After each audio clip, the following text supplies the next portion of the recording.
70 banques d'images pour trouver des photos libres de droit.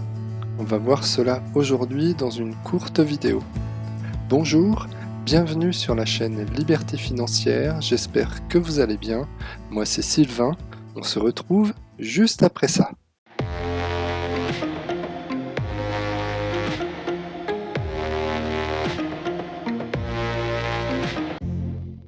Sur la chaîne Liberté Financière, on parle essentiellement du business d'Amazon KDP, mais pas que. À l'avenir, je ferai des vidéos sur d'autres business en ligne, mais pour l'instant, je me concentre sur ce que je maîtrise le mieux, c'est-à-dire Amazon KDP.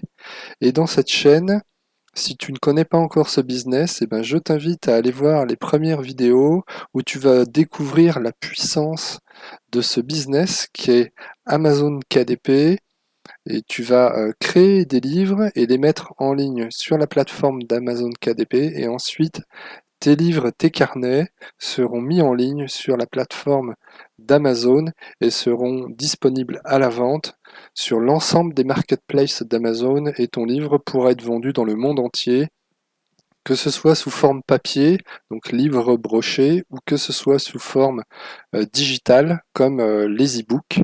Et c'est ça qui est merveilleux dans ce business, c'est que tu n'as rien à investir, c'est totalement gratuit. Tu t'inscris sur la plateforme d'Amazon KDP, et ensuite avec des outils tels que Canva et des banques d'images comme on va voir aujourd'hui, tu peux créer dans Canva ton carnet, et ensuite tu le upload sur la plateforme d'Amazon KDP, et quelques jours après il sera disponible immédiatement et totalement gratuitement. Il sera disponible sur la plateforme d'Amazon.fr, et tu vas commencer à pouvoir générer tes premiers revenus, et tu verras que sur le long terme, eh ben, Amazon KDP c'est un business euh, de long terme, et c'est un business qui peut s'avérer totalement passif.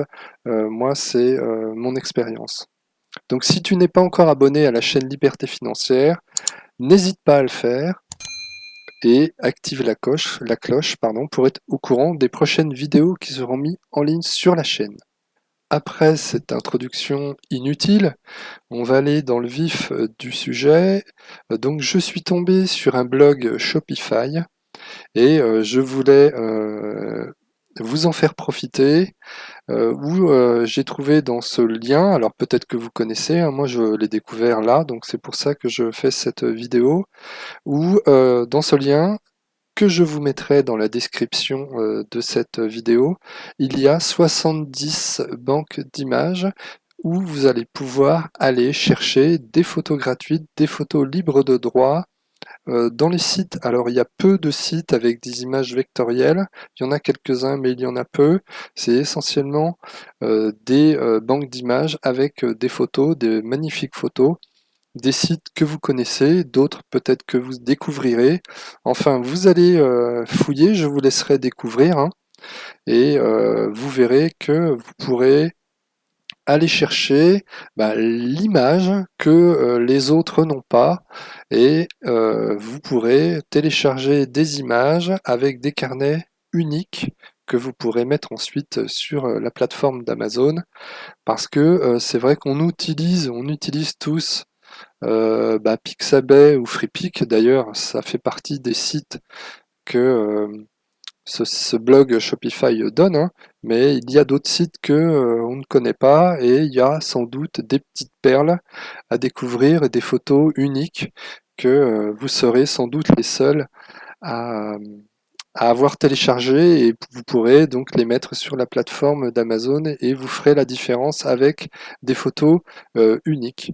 Puisque c'est vrai que bien souvent on se retrouve des fois confronté, quand on crée un carnet, moi ça m'est déjà arrivé, une fois j'ai mis un carnet en ligne, c'était un carnet de mandala, et sur la couverture, j'avais pas fait attention, et c'est en feuilletant quelques jours après, en regardant mon livre, une fois qu'il avait été validé, je vais sur la plateforme d'Amazon et je découvre que finalement mon livre, la couverture, l'image que j'avais utilisée, elle était déjà utilisée sur un autre carnet. Ce qui fait que il a fallu que je change ma couverture pour pas avoir la même couverture qu'un concurrent, ça se fait pas. Et j'ai tout de suite corrigé le tir et voilà, le hasard fait que comme on utilise tous les mêmes banques d'images, notamment FreePic ou Pixabay, et ben on se retrouve confronté à un moment donné à utiliser les mêmes images. Donc vous irez regarder sur ce site, sur ce blog, les différents liens, hein, et vous pourrez sans doute découvrir des photos uniques. Donc moi, ce que j'ai retenu, hein, donc il n'y a pas de surprise puisque dans ces différents liens, eh ben, il y a Pixabay, hein, tout le monde connaît Pixabay. L'avantage de Pixabay, c'est qu'il y a des photos où il y a des illustrations, où il y a des images vectorielles, où il y a des vidéos pour ceux qui veulent faire, qui font des blogs ou autres, et il y a également de la musique. Donc nous, ce qui nous intéresse, ce sont les photos, les illustrations ou les images vectorielles. Donc Pixabay, tout le monde connaît. Donc ce blog le donne, hein, euh, en lien. Euh, le deuxième lien que j'ai trouvé intéressant, c'est Pexels, que je connaissais déjà. Pexels avec de très très belles photos, vraiment. Il y a des photos magnifiques sur ce site. Si par exemple on tape espace pour faire par exemple un carnet d'observation des étoiles, un journal d'astronomie pour les enfants, il y a des photos qui sont absolument magnifiques sur ce site.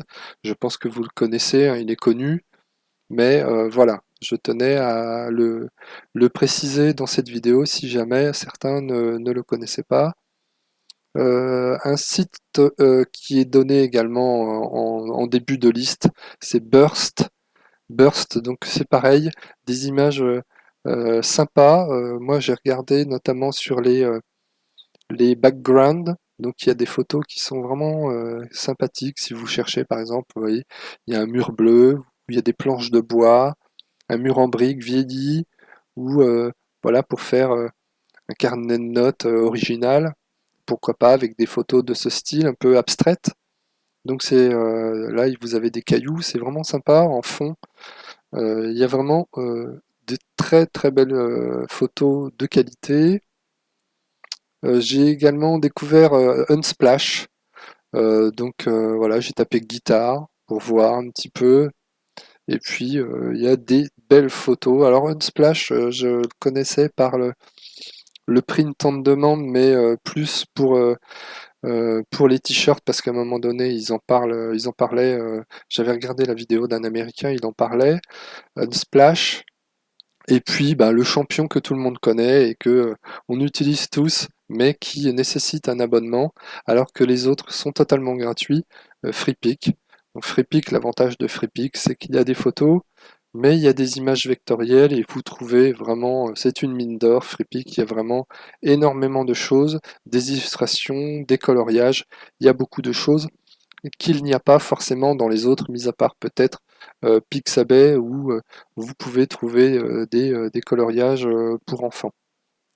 Voilà, c'est une courte vidéo, c'était juste pour partager avec vous ce que j'ai découvert aujourd'hui. Je vous laisserai le choix de la découverte et vous me mettrez dans les commentaires si vous le souhaitez. Quels sont les sites que vous avez trouvé vraiment intéressants? Moi j'ai survolé, hein, j'ai pas regardé, euh, je vais pas creuser le sujet, hein, je vous donne le, la découverte là comme ça, et puis vous me direz dans les commentaires quels sont les sites qui vous ont plu et quels sont ceux que vous utilisez maintenant ou quels sont ceux que vous connaissiez déjà. Voilà, c'est tout pour aujourd'hui. N'hésitez pas à vous abonner si ce n'est pas encore fait. Mettez un pouce bleu si vous considérez que cette vidéo vaut le coup et qu'elle vous a plu. Activez la cloche de notification pour être au courant des prochaines vidéos. J'espère que vous bossez bien votre Q4 et que vous préparez bien le Q4 parce que c'est maintenant qu'il faut s'y mettre pour la fin de l'année avec le plus gros trimestre de l'année en chiffre d'affaires. Je vous souhaite bonne chance pour la suite. Je vous dis à très bientôt sur la chaîne Liberté Financière.